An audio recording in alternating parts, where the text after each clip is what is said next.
네, 페르시아의 그 아하수에스로 왕은요, 통치자들 중에서 무무칸의 조언을 받았습니다. 무무칸은 우리가 이미 공부했죠. 7 통치자 중에 한 명이었습니다. 이제 무무칸의 조언을 받아서 온 페르시아 제국에 와슈티의 법을 정하요. 와슈티. 그래서 다 그것을 전했습니다. 이 법이 뭐냐? 왕명을 어긴 그것은 가정에서 아내도 마찬가지다. 그래서 자기 남편에게 순종하지 않는 아내는 집에서 쫓아내버려라. 좋아하십니까? 네, 형제님들. 그리고 남편을 멸시하는 아내 쫓아내라는 거예요. 네. 저희 교회는 그런 자매님들은 안 계십니다. 안 계십니다. 자, 여러분, 음행이나 부정을 하는 것 외에는요, 자기 남편에게 멸시하고 불순종하는 그 여자를 내쫓는다. 이건 엄청난 법입니다. 그 당시에 페르시아 제국에 다 선포되었던 것은 이건 대단한 거였습니다. 아하수에스로 때의 이 법은요, 그 제국에 있는 남편의 권위를 세워주는 거였어요. 질서를 바로잡겠다 하는 바로 그 제국의 남성 우선주의의 법인 겁니다. 지금은요, 지금 우리가 사는 이 세대는 그렇지 않습니다. 남녀 평등의 시대입니다. 남녀의 평등 시대. 참 저도 이제 60이 지났지만 우리 여기 계신 우리 50세가 넘은 형제님들에게 묻겠습니다. 가장 필요한 게 뭡니까, 우리에게? 첫째는 마누라입니다. 둘째는 아내입니다. 셋째는 아기 엄마예요. 네. 이거 다 내 집사람도 되고요. 다섯째가 와이프가 됩니다. 모든 게 다 아내가 필요하다는 거죠. 왜 그럴까요? 나이가 드니까 이 부인이 없이는 아무것도 안 돼요. 식사 문제도 해결 안 돼, 빨래도 안 돼, 건강도 모두가 아내가 챙겨주니까 아무것도 안 되는 거예요. 그런데 아내 여러분들에게 묻습니다. 여러분들에게 가장 소중한 게 무엇입니까? 실제 이렇게 설문을 조사했더니 첫째가 돈입니다. 돈이 최고입니다. 두 번째가 딸들이에요. 딸이 있으면 딸이 그렇게 친구가 되고, 세 번째가 건강입니다. 네 번째가 친구고, 다섯 번째가 여행입니다. 이렇게 나왔어요. 그러니까 남편은 필요 없다는 거예요. 남편은 다섯 번째가 아니라 저 10번째도 안 나와. 귀찮은 거예요, 남편이. 나이 들수록 그래요. 그래서 나이 든 분들은, 형제님들은 자매님들에게 잘하세요. 그래서 우리 이 선생님도 모시고 오셔야 됩니다. 이런 설교를 들어야 아내에게 잘합니다. 예. 자, 우리 여기서 말이죠. 성경에서 이 와슈디 왕비가 폐위가 됐잖아요. 지난주에 우리 설교 때. 그래서 성경에서 그 이혼을 하게 되는 것은 어떤 조건에서 해야 되는지를 잠시 살펴보겠습니다. 잠시. 자, 이혼법. 가정이라는 것은요, 사람이 필요해서 만든 게 아니에요. 하나님께서 만들어 주셨습니다. 하나님께서 사람을 창조하셨을 때 그때부터 가정이라는 제도를 세우신 거예요. 창세기 5장 2절에 그분께서 그들을 남성과 여성으로 창조하셨고 그들이 창조되던 날에 그들에게 복을 주셨으니 그들의 이름을 아담이라 부르셨더라. 따라서 하십시오. 그들의 이름을 아담이라 부르셨더라. 자, 아담, 그가 아니라 그들이에요. 잘 읽어보십시오. 그들의 이름을 아담이라 불렀어요. 다시 말씀드리면 남자 한 명이 아니라 여자도 아담이라고 불렀어요. 그들의 이름이 아담입니다. 남자와 여자의 이름이 동일합니다. 우리가 성경을 읽지만 이러한 구절을 그냥 넘어가거든요. 근데 정확하게 보시면 그들의 이름이 아담이라는 것은 남자와 여자의 이름은 하나다. 그 이름이 뭐예요? 아담. 아담하면 남자와 여자의 이름입니다. 근데 아담이 말이죠. 하나님께서 지으신 바로 그녀, 바로 그 사람을 뭐라고 그랬냐면 여자라고 부르기 시작했어요. 여자. 아담이 그렇게 불렀습니다. 그리고 이제 선과 악을 알게 하는 나무에서 나는 실과를 먹죠. 그러니까 타락한 거죠. 그 이후에 자기의 아내를 뭐라고 불렀냐면 이브라고 불렀어요. 이브. 그러니까 죄 짓고 난 뒤에 아내를 이브라고 불렀단 말이죠. 근데 하나님께서는 그렇게 부르지 않으세요. 그 둘 다 똑같이 아담 이렇게 불렀습니다. 남자나 여자나 똑같이 아담이라고 불렀어요. 이게 뭐예요? 아담은요, 성이었어요. 성. 패밀리 네임이라 그러죠. 성씨. 그러니까 김씨, 박씨, 임씨, 권씨. 성이에요. 아담이 성이었습니다. 그래서 여자가 태어나는 순간에 서양 같은 경우 그래요. 여자가 태어나면 처음에는 당연히 우리처럼 아빠의 성을 따라가죠. 근데 결혼한 뒤에는 남편의 성을 따라갑니다. 서양은 그래요. 바로 그러한 이 성씨가 바로 아담이었습니다. 아담. 자, 오늘날요, 크리스천들이 성경에 따른 결혼과 재혼과 이혼에 대해서는 바른 교리가 필요해요. 우리 크리스천들은 어떻게 그것을 취해야 되는가? 나의 배우자를 취할 때 내 기분대로, 내 생각대로, 내 눈에 좋은 대로 이렇게 딱 취하는 것이 아니라 분명히 하나님께서는 어떤 여자를 아내로 취하라 말씀하셨어요. 어떨 때 이혼하라, 어떨 때 재혼하라, 이것도 말씀을 다 하셨습니다. 그래서 이것은 구약의 율법에 명시되어 있는 결혼과 이혼과 재혼의 규정이 있습니다. 그래서 유대인들은요, 이방인들, 이교도들하고는 결혼하지 말라라는 거예요. 유대인들끼리만 결혼하라는 거죠. 자, 이혼에 대한 법을 한번 보겠습니다. 이혼은 어떨 때 하는 건가? 신명기 24장 1절입니다. 신명기 24장 1절에 어떤 남자가 한 아내를 취하여 그녀와 혼인을 하였을 때 그가 그녀 안에서 어떤 불결함을 발견한 까닭에, 그녀 안에 어떤 불결함이 있었다는 거예요. 그녀가 그의 두 눈에 호의를 발견하지 못하는 일이 일어난 경우, 그때 그는 그녀에게 이혼장을 써서 그것을 그녀의 손에 주어주고 그녀를 그의 집, 그 아버지 집으로 보내라는 겁니다. 이게 바로 율법에 명시된 이혼을 하라는 거예요. 자, 그럼 여러분들에게 묻습니다. 그녀 안에 어떤 불결함, 이게 발견됐다라는 것은 무엇일까요? 보통은 그녀가 음행을 했거나 음란을 했거나, 그죠? 이 간음을 했거나 이런 거 아니겠습니까? 음행을 했거나 간음을 했거나 이렇게 생각할 수 있는데 그건 아니라는 거예요. 음행이나 간음을 하게 되면 그것은 내쫓는 게 아니라 죽습니다.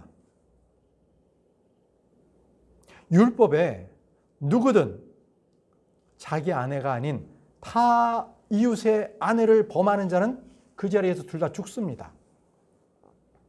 간음을 해도 똑같습니다. 그렇다면 생각해 보세요. 지금 아내를 내쫓는 것은 음행이나 간음이 아니라면 그렇다면 이 불결함에는 무엇일까요? 이 불결함이 무엇이냐라는 문제가 나타나게 되겠죠.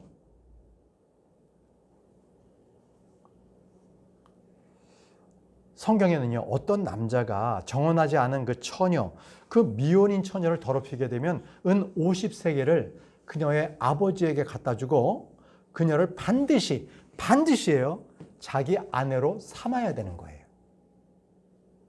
결혼하지 않은 남자인 경우입니다. 그리고 그녀를 절대 버릴 수 없습니다. 문제는 이 불결함이라는 게 뭐예요? 어떻게 불결함이 그녀에게서 나타나는 것을 발견했다는 것이죠. 그러니까 그게 뭐냐는 거예요. 이것은 불결함이라는 것이 딱 무엇이 불결함이다라는 것이 명문화가 안 돼 있기 때문에 유대인들이 자기가 편한 대로 이걸 해석합니다. 자기가 편한 대로. 예를 들어서 우리 네 집사람이 마음에 안 들어. 내 말을 안 들어. 아니야. 그게 아니라 그냥 기분 나빠. 그런 불결함이 발견된 거예요. 이게 말이 됩니까? 그래서 남편이 마음대로 율법에 있는 대로 그냥 불결함이다라고 그냥 마구마구 해서 자기 아내를 내쫓은 그런 경우입니다. 여러분, 실질적으로 율법에는요, 아내하고 이혼을 못하게 돼 있어요. 근데 하나님께서 모세를 통하여서 이런 길을 둔 거예요. 그 이유를 한번 설명드리겠습니다. 지금도 로마 카톨릭에서는 그 성도들이 절대 이혼을 못하도록 그렇게 딱 명문화되어 있거든요. 문제는요, 카톨릭 그 교도들은 어떻게 하느냐, 이혼은 못하니까 평생 그 아내를 학대합니다. 살아있는 동안 계속 학대를 해요. 그리고 아예 그냥 투명 인간 취급해서 유기합니다. 버려둡니다. 그녀가 어떻게 되든지 말든지. 그게 아니면 은밀하게 살해를 해요. 이런 문제가 발생한다는 거예요. 그렇기 때문에 주님께서는 이것을 방지하기 위해서 그럴 바에야 차라리 이혼장을 써서 보내라 이렇게 하신 겁니다. 애초부터 그냥 이혼해라라는 게 절대 아니었습니다. 그러니까 주님께서는요, 산상수훈에서 모세의 율법을 이렇게 들먹이면서 자, 이 이혼을 한다는 것은 그것은 바로 간음이다, 음행이다 이렇게 말씀하셨어요. 이혼하면 안 된다라는 것이죠. 그래서 마태복음 5장 31절 32절에 이 바리새인들이 얘기합니다. 이 율법에 따라 행한 것이 우리 율법에 따라 이렇게 행했다는 거예요. 그런데 우리 예수님께서는 그것은 율법에 따른 것이 아니라 너희들은 간음을 했다는 거예요. 마태복음 5장 31절 32절 말씀을 보십시오. 이 말씀이 언급되어 왔으니 누구든지 자기 아내를 버리려고 하는 자는 그로 하여금 이혼 증서를 그녀에게 주도록 하라 한 것이라. 그러나 나는 너에게 말하노니 음행한 까닭이 아닌데도, 음행을 어떻게 해요? 죽잖아요. 죽이는 거예요. 그건 당연히 죽이는 거죠. 그런 까닭이 아닌데도 자기 아내를 버리는 자는 누구든지 그녀가 간음하도록 초래하는 거예요. 내쫓는 것은 그녀가 간음하도록 만드는 거죠. 그리고 이혼당한 그녀와 결혼하는 자는 누구든지 간음하는 것이라. 이혼당한 여자하고 결혼하는 것도 간음이라는 거예요. 이것이 바로 올바른 율법이라는 말씀이시죠. 음행한 까닭이 아니라면 자기 아내를 버리지 말아라는 겁니다. 또 누군가가 버린 아내를 그 사람과 그 여자와 결혼하면 그것도 간음이다라는 거예요. 자, 이 말씀은 우리 신약 성도들에 대해서 이혼에 대한 기준, 교리를 정확하게 확립해 주고 있는데요. 만약에 구약에서도 그렇고 신약에서도 음행이라면 그것은 결혼이 파기될 수 있는 거예요. 그래서 이제 바리새인들이 주님을 시험합니다. 바로 이 구절 가지고서. 그래서 무슨 사유로든지 남자가 자기 아내를 버리는 것이 합법적입니까? 이렇게 따지고 물었어요. 그때 주님께서 이렇게 답변하십니다. 마태복음 19장 4절에서 6절 말씀에 주님의 답변입니다. 그러자 그분께서 그들에게 이렇게 대답하여 같이 말씀하셨습니다. 최초에 그것들을 만드신 분께서 그들을 남성과 여성으로 만드셨다는 것을 너희는 읽어본 적이 없느냐? 또한 말씀하시기를 이런 까닭에 남자가 아버지와 어머니를 떠나서 그의 아내와 결합하리니 그들 두 사람은 하나의 육체가 되리라 하신 것을 너희는 읽어본 적이 없느냐? 이런 이유로 그들은 더 이상 두 사람이 아니요 하나의 육체니라. 그러므로 하나님께서 결합해 주신 것을 사람이 갈라놓지 말지어다 이렇게 말씀하셨어요. 그러니까 이 바리새인들은요, 율법에 분명히 불결함이 발견되게 되면 내쫓아도 된다 그러지 않았습니까? 그런데 예수님 당신 말씀은 다르네요. 안 된다고요? 하면서 따진 것입니다. 여러분, 여기서 우리가 자세히 보게 되면 부부는요, 결합해서 한 몸이라는 거예요. 결혼이라는 것은 한 몸, 한 육체를 이루는 것을 말합니다. 하나님께서는 남자와 여자를 짝지어 주셨지 남자와 남자, 여자와 여자 동성애를 허락하지 않으셨습니다. 그리고 둘이 하나의 육체라고 했기 때문에 아내가 셋이나 넷을 아내를 가져서는 안 돼요. 일부 다처제는 안 된다는 것이 바로 성경의 말씀이라는 거죠. 자,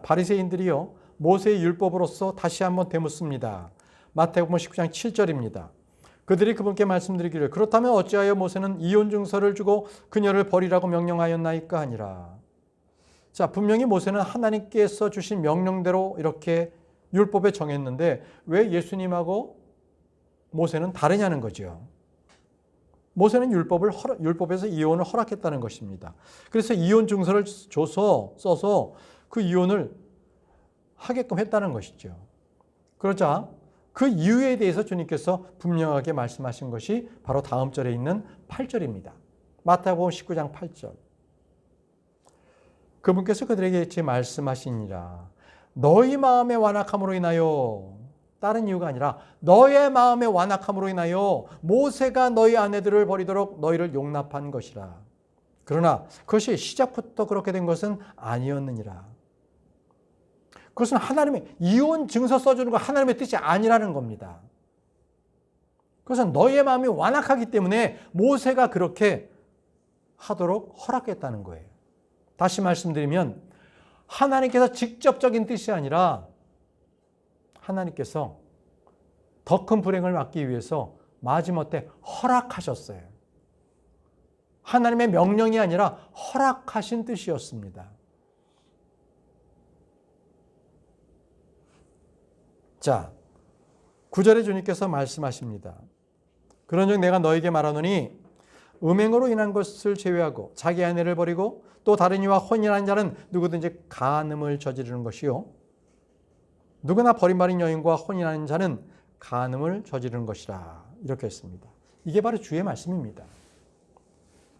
그러나 영화나 드라마를 보게 되면 이렇게 간음하는 것을 사랑이라고 포장합니다. 그러나 성경은 이것을 간음이라고 합니다. 여러분, 주님의 말씀에 따른다면 크리스찬은 이혼한 다른 여자하고 살면 안 된다는 거죠. 자, 우리 지금 크리스찬들이 범하는 죄 중에 하나가 바로 불신자하고의 결혼이에요. 결혼할 때 주님 분명히 주 안에서만 결혼하라고 했어요. 그것이 초혼이든 재혼이든 모든 결혼은 믿는 사람들끼리만 결혼하라라는 것이 주님의 말씀이에요. 믿는 사람들끼리. 자, 이 말씀을 한번 정리하면서 성경에 말이죠. 이혼에 해당하는 사유가 3가지가 있거든요. 요거는 여러분들이 그냥 교리적으로 한번 알아놔 두십시오. 첫 번째가 음행입니다. 음행하면 이혼할 수 있습니다. 고린도전서 6장 15절에서 17절에 너희 몸들이 그리스도의 지체인 것들을 너희가 모르느냐? 그렇다면 내가 그리스도의 지체들을 취하여 그것들을 창녀의 지체들로 만들겠느냐? 하나님께서 금하시기를 바라노라. 무슨 소리냐? 창녀와 결합하는 자는 한 몸인 것을 모르느냐? 창녀하고 결합하면 창녀하고 결혼했다는 거예요. 한 몸이라는 겁니다. 이는 그분께서 말씀하시기를 둘이 한 육체가 되리라 하시기 때문이라. 그러나 주와 결합하는 자는 한 영이라. 여러분, 여기서 말이죠. 성경에서의 결혼이라는 것이 무엇인가를 정확하게 확정하고 있습니다. 성경에서는 지금처럼 결혼이라는 것이 결혼식을 해야 된다는 게 아니에요. 결혼 반지를 주고받는 것이 결혼이라고 아닌 거예요. 아니면 결혼 서류에 도장을 딱 찍었을 때 그때 결혼이라고 하지 않으십니다. 한 몸이 됐을 때가 결혼한 거예요. 한 몸이 됐을 때. 자, 이게 바로 성경적인 결혼입니다. 근데 이제 음행할 때는 그것이 파기가 될 수 있다라는 거예요. 두 번째는요, 죽었을 때입니다. 죽었을 때 그러한 이 한 몸이었던 것이 분리가 되는 거예요. 로마서 7장 2절에 이는 한 남편을 둔 여자는 그녀의 남편이 살아있는 동안에 그에게 법으로 매어 있으나, 남편이 살아있으면 여자는 매어 있습니다. 남편에게. 만일 그 남편이 죽는다면 그녀는 자기 남편의 법에서 풀려나기 때문이라. 남편이 죽으면요, 그때는요 사별하잖아요. 그러면 이 여자는 자유로워요. 다른 크리스천과 재혼할 수 있다라는 거죠. 자, 마지막 3번째가요, 버리고 떠나는 것, 바로 유기하는 거예요. 유기견이시죠. 유기견 아시죠? 유기하는 거예요. 버리고 떠난다는 거죠. 자, 고린도전서 7장 15절에 그러나 만일 믿지 않는 자가 떠난다면 그를 떠나게 하라. 형제나 자매가 그러한 경우들에 있어서 속박 아래 있지 아니하니라. 그러나 하나님께서는 우리를 화평으로 부르셨느니라 라고 하셨습니다. 보십시오. 믿지 않는 자가 난 떠나겠다. 당신하고 못 살겠다. 당신은 왜 이렇게 교회의 모든 것을 열심히야? 하면서 자기 떠나겠다고 한다면 보내라는 거예요. 이혼이 성립될 수 있다라는 겁니다. 그런데 말이죠. 오해하지 마십시오. 제가 이 세 가지를 말씀드렸을 때 반드시 이러한 일이 있을 때 이혼하십시오라고 하지 않습니다.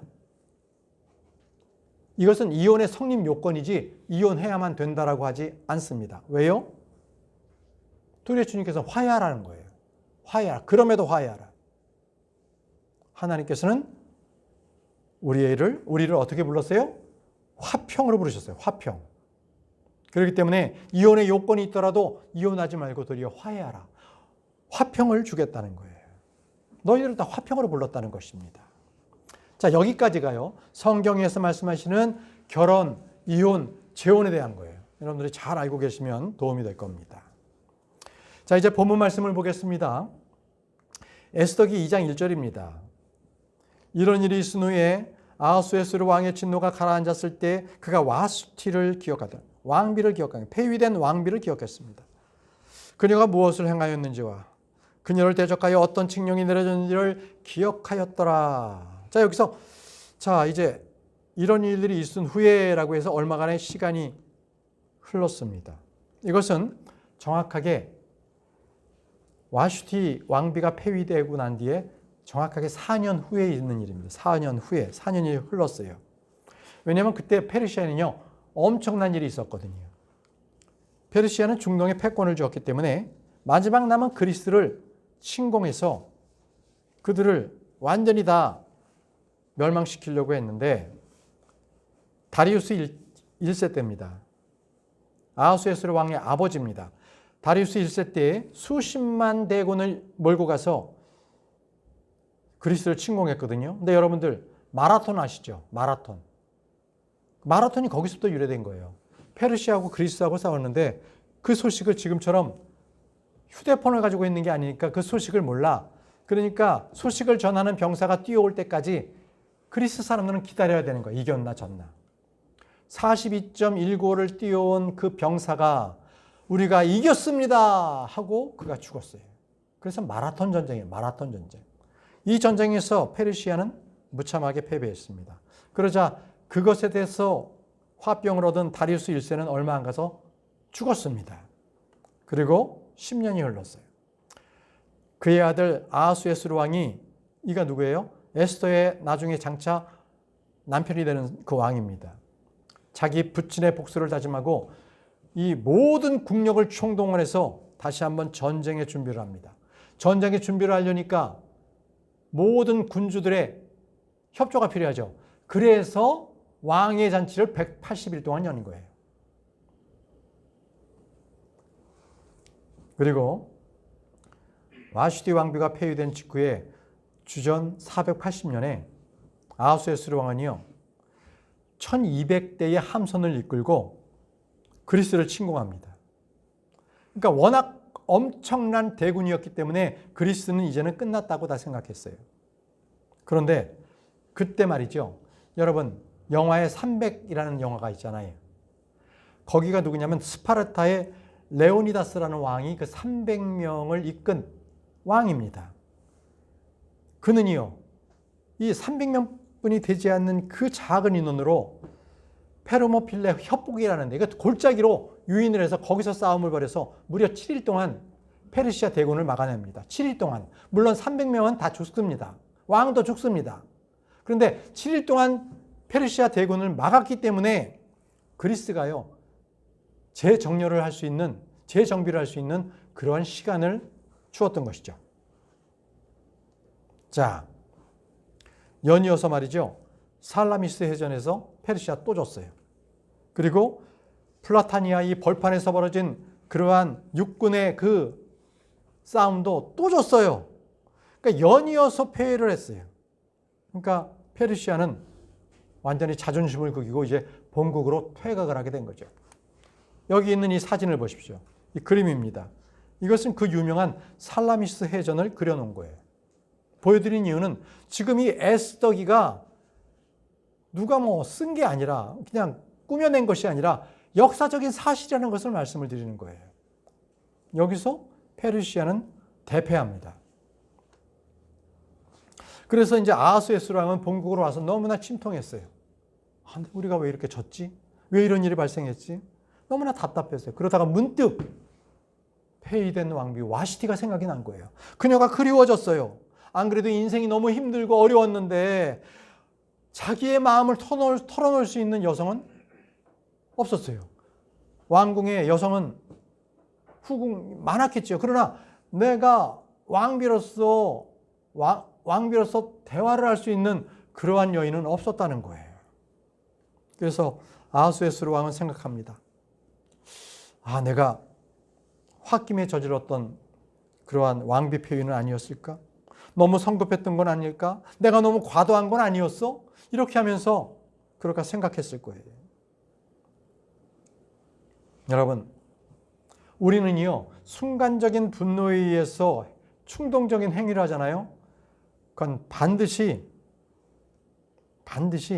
화를 입습니다. 전도서 7장 9절에 화를 내려고 너희 영 안에서 서두르지 말라.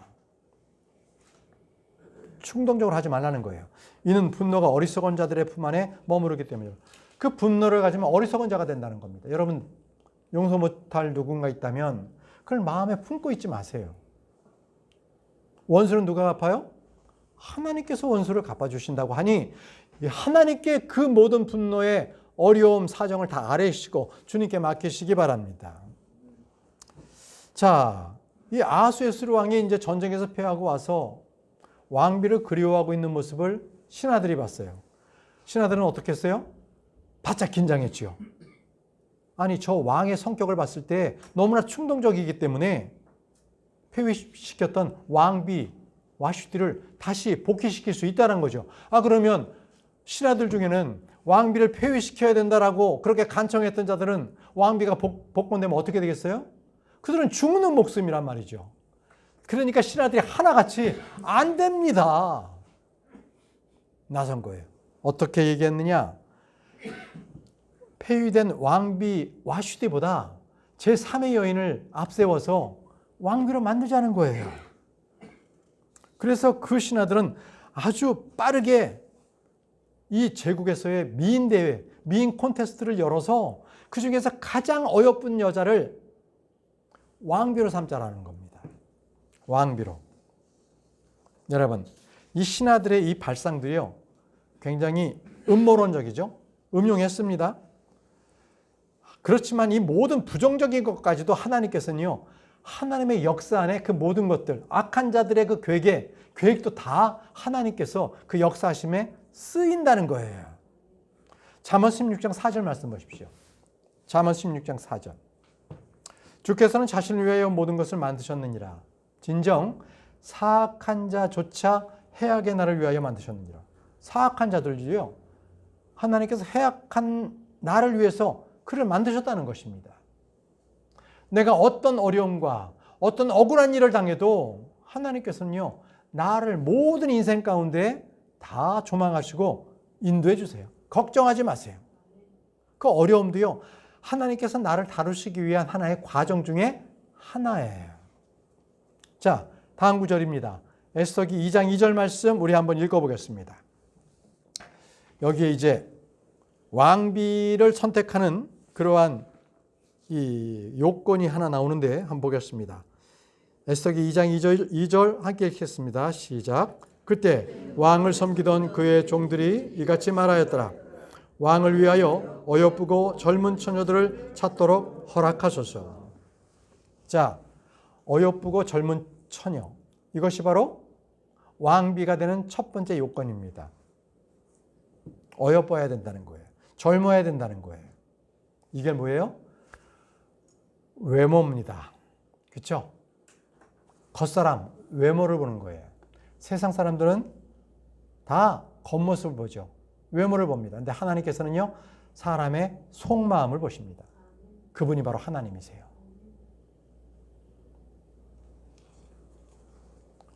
사무엘상 16장 7절 말씀에 주가 사람을 보는 것처럼 보지 아니하기 때문이라. 사람은 겉모습을 보나 외모를 보나 주는 뭘 봐요? 마음을 보시기 때문이라. 여러분들의 마음을 다 보신다는 거죠. 제가 어느 교회에 갔어요. 예전에 목회하기 전이죠. 그런데 그 목사님께서 저에게 질문을 합니다. 어느 대학을 나왔느냐? 박사학위는 어디서 땄느냐? 직장은 어디를 다니냐? 자꾸 외모를 묻는 거, 외모를. 정말 황당했습니다. 이런 사람이 다 있나?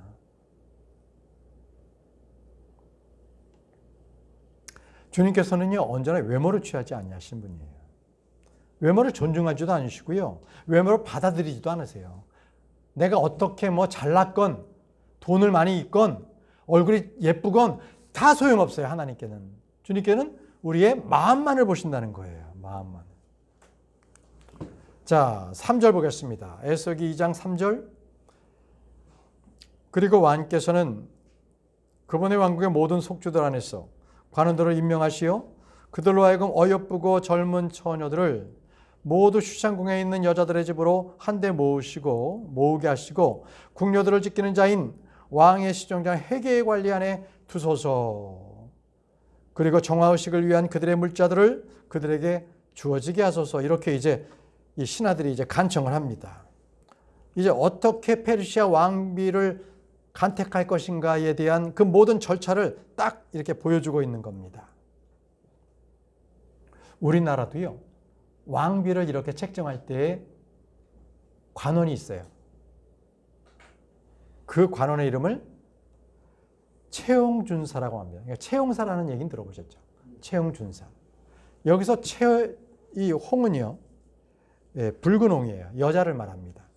여기서 준은 준마준, 말을 말합니다. 그래서 좋은 말과 어여쁜 여자를 이렇게 채용하는 그러한 관원이 있었어요. 조선시대 때. 바로 연산군 때에는요, 이 채용사가 얼마나 많은 여성들을 뽑아왔는지, 이 궁녀들이 1만 명이야. 얼마나 많이 뽑았으면.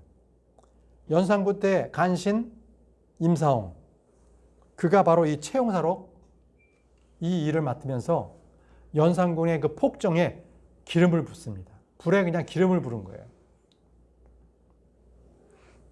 자, 이제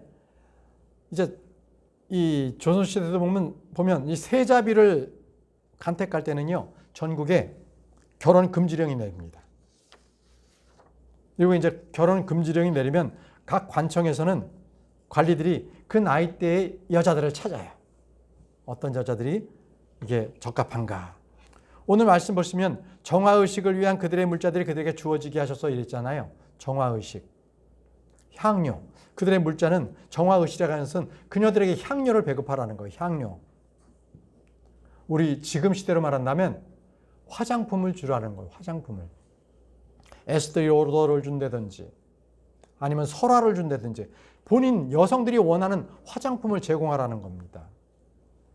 자, 얼마 동안? 12개월 동안. 페르시아의 왕비가 되는 조건은 6개월 동안은 모략을 쓰고요. 나머지 6개월 동안 향품과 여성용품을 써서 몸을 정결하게 해야 했습니다. 이렇게 몸을 완전히 정비를 하고 완전히 정결하게 하긴 뒤에 왕비 선발을 하는 거예요. 자, 오늘 마지막 구절입니다. 에스더기 2장 4절입니다. 그리하여 와스티를 대신하여 왕을 기쁘게 하는 처자가 왕비가 되게 하소서. 그러자 그 점이 왕을 기쁘게 하였고 그가 그렇게 행하였더라. 자, 이 두 번째 선발 기준이 왕을 기쁘게 하는 그 처자입니다. 그죠? 그러니까 왕비 선발 기준이 첫 번째가 뭐였냐면 어여쁘고 젊은 처녀였고요. 두 번째가 지금 왕을 기쁘게 하는 처녀야 합니다. 여러분, 우리의 왕이 누구십니까? 우리의 왕은 예수 그리스도십니다. 우리는 왕을 기쁘게 하는 성도들이 되어야 합니다. 주님께서는 1파운드를 가진 종의 것을 빼앗아서 10파운드 것들을 가진 그런 종에게 줬습니다. 이유가 뭡니까? 바로 그가 신실하게 장사를 했고 주님을 기쁘게 했다는 것입니다. 우리 크리스천들은 그리스도의 심판 속에서 우리는 보상과 상급 그리고 상속과 영광을 우리가 잃어버릴 수 있어요. 바로 그리스도의 심판 속에서 우리가 눈물을 흘리지 않도록 해야 하는 것은 보상을 잃어버리지 말아야 한다는 거예요. 고린도서 3장 14절, 15절에 만약 어떤 사람이 그 기초 위에 건축한 일이 건재하다면 그는 보상을 받으리라.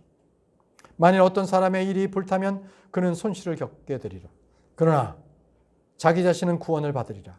그럼에도 마치 불에 의하여 받는 것 같으니라. 구원은 받지만 보상은 못 받는다는 거예요. 바로 성도, 믿는 자라 할지라도 보상에 손실이 있다는 것이죠. 그렇기 때문에 우리는요, 늘 주님을 기쁘게 하는 성도들이 되어야 되는 거예요. 주님을 기쁘게 하면 보상이 있습니다. 그 기쁘게 한 것에 대한 보상이지요. 데살로니가전서 2장 4절에 다만 우리가 하나님께 허락을 받아 복음을 위탁받은 대로 우리가 그렇게 말하는 것이니 사람들을 기쁘게 하려 하며 오직 우리의 마음을 시험하시는 하나님을 기쁘게 해드리려 함이라. 여러분, 저는 이 말씀을 선포하면서 제가 이 말씀을 선포하면서 성도님들이 어떻게 반응하나 이러면서 눈치를 보고 설교하면 이게 주님께 기쁨이 되겠습니까? 저는요, 주님만 바라보고 설교를 합니다. 주님께서 원하시는, 주님께서 기뻐하시는 그러한 설교를 하는 것이 주님의 기쁨이 되지 않겠습니까? 우리는 주님을 기쁘게 해드려야 합니다. 여기 본문에서 아하수에스로 왕을 기쁘게 하는 그 처녀를 구했는데 그 처녀가 바로 에스더였습니다. 에스더. 여러분, 저와 여러분들은 왕을 기쁘게 하는 신부가 되어야 합니다. 우리는 주님을 기쁘게 하는 일이 무엇인지를 우리는 알고 있어요. 성경 말씀대로 주님의 명령대로 행해야 합니다. 우리의 존재의 이유가 무엇입니까? 우리가 창조된 이유가 무엇입니까? 바로 하나님을, 주님을 기쁘게 하기 위해서 우리는 존재하고 있는 겁니다. 그래서 우리는 창조가 되었어요. 우리가 주님을 기쁘게 한다면 우리 역시 그 주님 안에서 기뻐할 수 있습니다. 신하들은 왕을 기쁘시게 하는 처녀를 구하라고 했는데 우리는요, 왕들의 왕이시고 우리의 왕이신 예수 그리스도 바로 그분께 구해야 합니다. 우리는 나의 왕이고 나의 주시며 나의 하나님이시는 주 예수 그리스도를 기뻐하는 자가 되어야 할 것입니다. 저와 여러분들은 다른 거 없어요. 예수님을 믿었다면 이제부터 우리는 예수 그리스도, 주 예수 그리스도 그분만을 기뻐하는 그러한 삶을 살아가야 합니다. 그러한 저와 여러분들이 되시기를 간절하게 기원합니다. 다 같이 기도하겠습니다. 기도하겠습니다.